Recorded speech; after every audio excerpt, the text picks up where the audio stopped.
Welcome to Unbreakable Investor, preserving our animal spirits.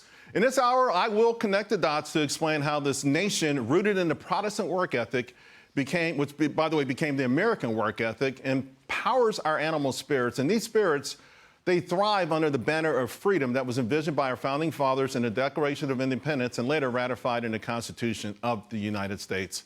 Remember, we hold these truths to be self-evident, that all men are created equal, that they are endowed by their Creator with certain unalienable rights, that among these are life, liberty, and the pursuit of happiness.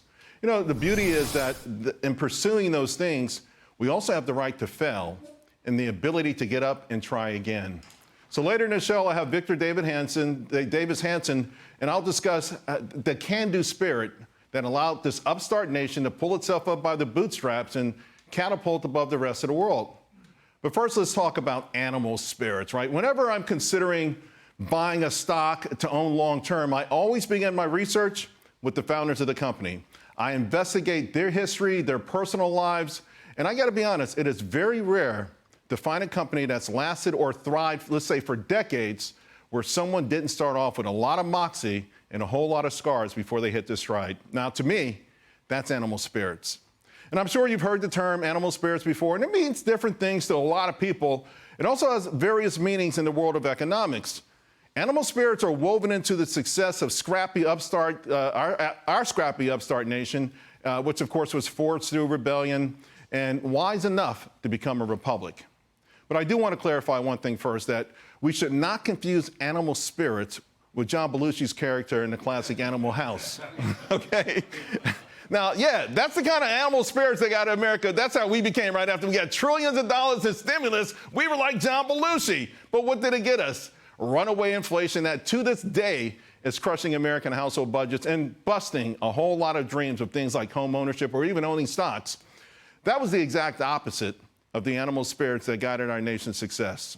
So what are the animal spirits that I keep referring to? Well, I'm talking about animal spirits, that as they exist in the wild. I mean, consider this, folks, that every species has a purpose: family, survival, thriving, procreation, so that the species lives on. And they achieve these things by overcoming enormous odds. You guys, you must watch all these videos. It's really remarkable, right? They adjust to elements, they have to avoid predators, but they never lose focus. Focus and innovation, those are hallmarks of animal spirits. Please look at the fascinating process. I'm going to show you something, the weaver bird, that they go through to create a nest to protect their offspring. Weaver birds build their nests at the end of thin branches to make it harder for tree-climbing snakes to eat their eggs or babies. The males do all the work. As they work, females come and check out the quality of their nests. Over the next several days, the male collects grass and works from dawn to dusk, weaving it into the nest. All right, so I saw a few husbands in the audience nod their head about the wives checking on that work. By the way, I saw a few wives shake their heads too. So animal spirits, right? It includes being playful and nurturing. Also, there's tough love in a harsh world.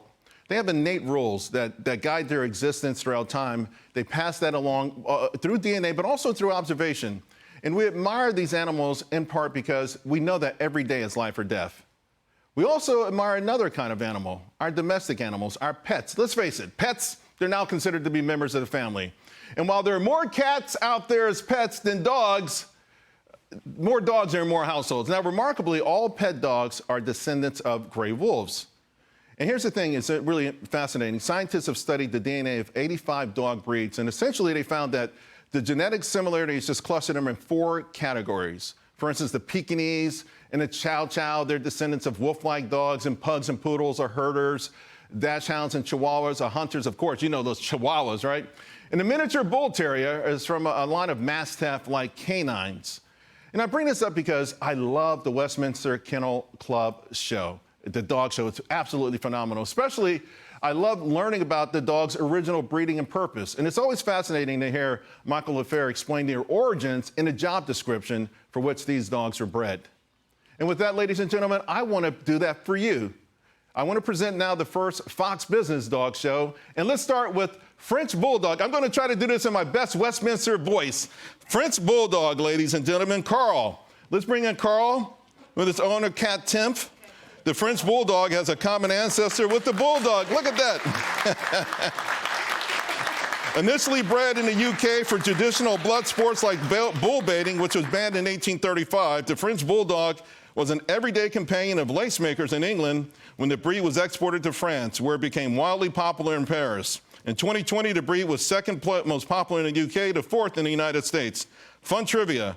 Winston, the French Bulldog, won the non-working group in the 2023 Westminster Kennel Club show. Ladies and gentlemen, Carl and Cat Timph. Next, we have a mixed breed. Ladies and gentlemen, let's bring in Dell, a rescue dog that is mostly Jack Russell Terrier, and according to his owner, the great Dagan McDowell, Lord knows what else.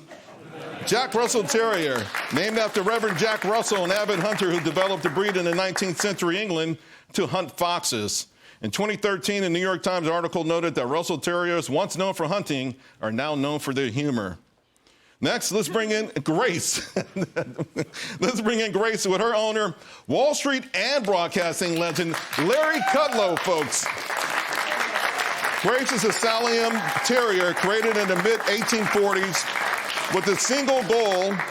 When this breed was bred, it was bred for the single goal of dead game capable of taking on the most savage creatures found in the district, particularly badgers and otters. Fun trivia. And liberals. After World War II, the breed became fashionable dog to own in Hollywood. In fact, elites like Humphrey Bogart, Bette Davis, Elizabeth Taylor, and Cary Grant owned one. Cary Grant named his Archibald Leach. Ladies and gentlemen, the Fox Business Dog Show. Boy. So, Kat. Yes. Fun trivia for you. Okay. And Carl has an Instagram page. Yeah, at the Real Good Boy Carl. If anybody wants to follow. How many followers? He's got 10, 11,000. He's a star. Yeah. Pretty soon he's gonna need an agent. I know. All right, watch out. Maybe we'll see him on Gutfeld one day too. Yeah, absolutely, Carl. We got to update his IMDb page. Oh, he's so cute. That is the cutest version of this breed I've ever seen. He's got a cute. He knows he's cute. That's the problem. Yeah, look at him. So Dagan Dagan and Dell have an amazing story of how they met. Here at Fox News. So Dale was on Fox and Friends one morning. He was living in a shelter out on Long Island, and he was had him on trying to get him adopted, and I met him in the green room right before COVID. Wow, beautiful. So you went home with the dog. He is a rascal, and they named him Dale in the shelter, and I kept the name. I thought Dale Earnhardt. That's badass. That was right there. That was that was meant to be. And so I call him D. Okay. And of course, the dog that there's no otters in your neighborhood, but there are a few progressives. Have you had to pull Grace back a few times? The urge to, like, In Manhattan? Really? Progressives? Tell us about your dog. Well, she's my emotional support dog. That's what she is. Sometimes I call her my mental health dog. Right. Because she loves me. She loves my saintly wife, Judy, who's outside. We got her. She's a purebred, and we've had 4 of these Sealyhams over the course of our 37-year marriage, and they're just fabulous dogs. They're great friends. Sometimes they get crazed. This one, Grace, likes to sleep on top of you. That's beautiful. She sleeps next to us every night, but oftentimes she just climbs on top of you and then goes to sleep. Well, next time the market's down more than 2%, I know where I'm going. I'm coming to your office and I'm looking for Grace. The second most famous owner of Sealyhams was Alfred Hitchcock. Yeah. And so Hitchcock, you see him in all of Hitchcock's all those films. movies. That's why they became popular in Hollywood. By the way, why Archibald Leach for Cary Grant's dog? That's his real name. Oh. Ladies and gentlemen, the Fox Business Dog Show. Thank you all very much. Really appreciate it. All right, so folks, here's one of the morals of this story, right? We don't want to become domesticated pets, if you will, of a big government. And essentially, I think that's where we're heading right now, and I know that's where a lot of countries in Europe have been. I want you to take a look now. We're going to talk about animal spirits, though, from the viewpoint of economics, because the term has been used in a whole lot of ways. And I was hoping that, you know what, that we could avoid the worst kind of way, because this is what's on the ballot for November. Our animal spirits are at stake. I want to look at what some contemporary research on animal spirits, again, in the context of economics. So this is really interesting here, because when you first think about it, the general theory of John Maynard Keynes, he talked about it in a more proactive way. Most probably our decisions do something positive, and full consequence of which will be drawn out over many days to come can only be taken as a result of animal spirits, right? A spontaneous urge to action rather than inaction, and not as the outcome of a weighted average of quantitative benefits multiplied by quantitative probabilities. That was an okay version of it. But then you had George Akerlof and Robert Shiller, and they say the proper role of government, like the proper role of advice book parent, is to set the stage. The stage should give full rein to creativity of capitalism, but, and this is really important, but it should also countervail the excesses that occur because of our animal spirits. George Akerlof, that's Janet Yellen's husband. If you want to know where some of these economic policies are coming right now, and why we could be turned into domestic pets, whenever you have an ideology that says government should hold back our animal spirits, this should really, really, really frighten you. And this is why I'm doing this special day, why it's about animal spirits.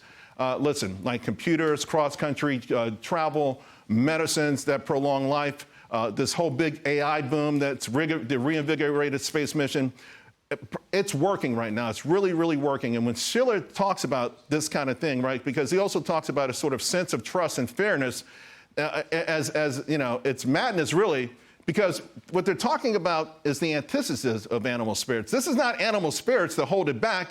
Animal spirits is to let it go. You know, I saw a video of a pelican the other day. It wasn't a pelican, but it looked like a pelican in Central Park eating a rat.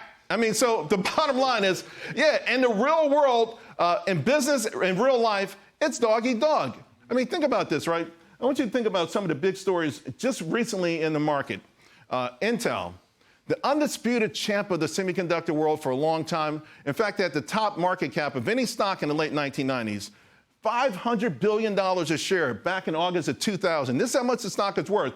It's down to $100 billion right now. And let me tell you what's really amazing about it. At the same time, a company called Qualcomm, which I love the CEO, you talk about animal spirits and a guy who was gutsy with Moxie, their stock was $125 billion back then. Now it's close to $200 billion. They want to take over Intel. That's animal spirits. That's creative destruction, right? And it's something that happens. It's not a Disney-fied version of this. So when you hear someone say that, you know, it's all about niceties, it's really not, right? It's about dog eat dog. By the way, another big headline this week, government potentially attempting to break up Google for antitrust violations. Let me tell you, governments like to meddle.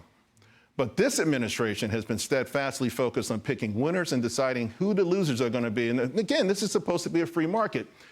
And it reminds me of the story of the spotted owl. You may remember this saga. I'm sure most of you remember back in the 1990s, it was eco-terrorism, right? Where these folks would go into the woods and they would put spikes in trees. And when the loggers went to cut them, the blades would break apart. People were disfigured. It was an amazing dispute, all to save the spotted owl, their habitat. Well, eventually the government put the owl on the endangered species list, and 32,000 loggers lost their livelihoods. Now, here's something pretty ironic. In recent years, the barred owl, which is a larger, more aggressive cousin to the spotted owl, has moved in, and now it threatens to take over. Here's the thing, though, interfering again. Believe it or not, next spring, the government's probably going to go and kill 500,000 barred owls. I say, you know what? Maybe we sometimes let nature take its course and knows where it's going. By the way, speaking of nature, we are fighters, right? Check out any playground on any given day. There's going to be kids, you know, duking it out. Creative destruction is a hallmark of a successful society. I do think Ralph Waldo Emerson, though, he gets closer to the truth about animal spirits. He wrote an essay called Society and Solitude, which he emphasized the importance of self-reliance and intuition as animal spirits.